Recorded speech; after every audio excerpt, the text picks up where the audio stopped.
నన్ను నేను చెప్పుకుంటే నా గురించి సాదాసీదా కుటుంబంలో పుట్టి ఒక మామూలుగా ఒక డిగ్రీలో యావరేజ్ మార్కులతో చేసిన తర్వాత ఏం చేయాలి ఎలా చేయాలి అని అనుకుంటే నా తల్లిదండ్రులు నన్ను గైడ్ చేసేంత నాలెడ్జ్ కూడా వాళ్ళకి లేదు. అలాంటి టైంలో నాకు అనిపించింది, నాకు చిన్నప్పటి నుంచి ఇంట్రెస్ట్ యాక్టింగ్. 10th క్లాస్ చదువుతున్నప్పుడు ఒక డ్రామా వేశాను, బెస్ట్ యాక్టర్ వచ్చింది. కాలేజ్ డేస్లో ఇంకో డ్రామా వేశాను, అది బెస్ట్ యాక్టర్ వచ్చింది. అది documented, it's that full proof. So నాకు అనిపించింది, ఓహో మనలో గొప్ప నటుడు ఉన్నారనమాట, మనం కనుక ట్రై చేస్తే సినిమా ఇండస్ట్రీలో ఒక లెవెల్లో ఉండొచ్చు అనమాట.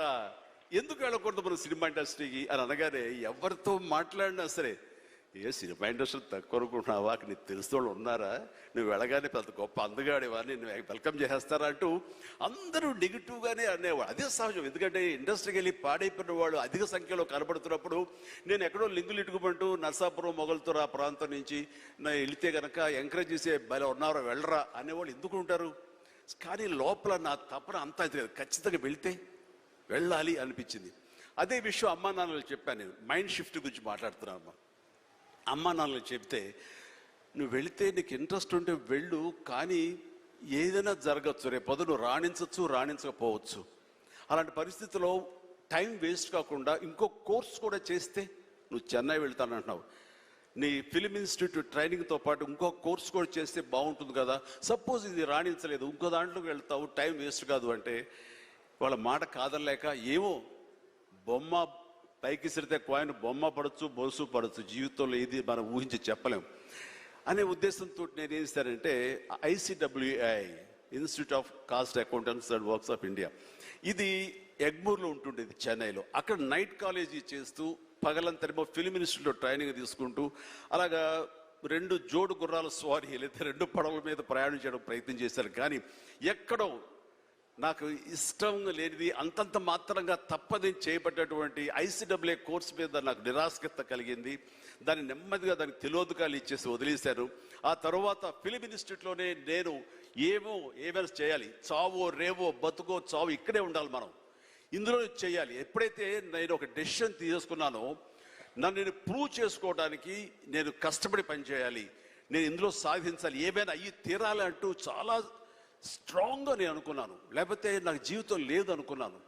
అలాంటి పరిస్థితుల్లో సినిమా ఇండస్ట్రీలో ఫిలిం ఇన్స్టిట్యూట్లో నేను ట్రైనింగ్ తీసుకోవడం ఏంటి, సినిమా అవకాశాలు రావడం ఏంటి, అవి సద్వినియోగపరచుకోవడం ఏంటి, దాన్ని ద బెస్ట్ నేను చూపించుకోవడం ఏంటి, అక్కడ ఉన్నటువంటి డైరెక్టర్స్ వీళ్ళందరి చేత వావ్ అనిపించుకోవడం ఏంటి, అందరి దృష్టి నా మీద ఉండేలాగా నేను ఎక్కువగా యాక్టివ్గా ఉన్నటువంటి ఇవన్నీ నాకు దోహదపడి సినిమా అలాగా అంచెలంచెలుగా నేను ఈ రోజున మీరు చూస్తున్న ఈ స్థాయికి నేను వచ్చాను.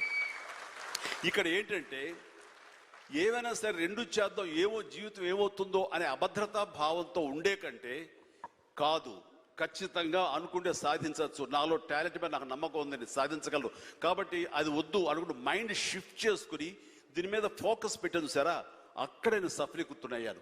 అదే శరాణి చెప్పేది. ఎక్కడ డౌట్ ఉండకూడదు. ఆ ప్రొఫెషన్ నీకు ఇష్టమైన దాని ప్రొఫెషన్ అయ్యి ఉండాలి, దాని మీద నువ్వు ఇంట్రెస్ట్ పెంచుకోవాలి, అది సాధించడానికి కష్టపడి పనిచేయాలి, ఒళ్ళొంచి పనిచేయాలి, అది కూడా స్మార్ట్గా పనిచేయాలి. వీటన్నిటితో పాటు మన వ్యక్తిత్వం, మన బిహేవియర్, మన మంచితనం, ఇవన్నీ కూడా యాడెడ్ ఫ్లేవర్, అది చక్కటి అందాన్ని ఇస్తాయి నువ్వు వెళ్తున్న ఈ బాటలో. అది చాలా ఇంపార్టెంట్. చాలామంది అత్యున్నత స్థానానికి వెళ్ళిపోతుంటారు, కానీ క్యారెక్టర్ లేకపోతే వాళ్ళు ఎంత ఎత్తుకెళ్ళినా సరే సర్లే పెద్ద చేసేళ్ళు అని అంటారు. అది ఎంత లేదన్నా సరే ఆ క్యారెక్టర్ కూడా నీకు లేని అందాన్ని తీసుకొస్తుంది, నీ కష్టానికి మరింత అందం ద్విగుణీకృతం అవుతుంది, నీ ఫలితం కూడా అంత బాగా ఉంటుంది. కాబట్టి మైండ్ సెట్కి షిఫ్ట్ అనేది చాలా చాలా అవసరం. ఆ రకంగా శరాణి చేసినటువంటి ప్రయత్నం సఫలీకృతం అవుతుంది, చాలామంది రీచ్ అవుతుంది, చాలామంది లబ్ధిదారులు పొందుతారు. అండ్ చెప్పాలంటే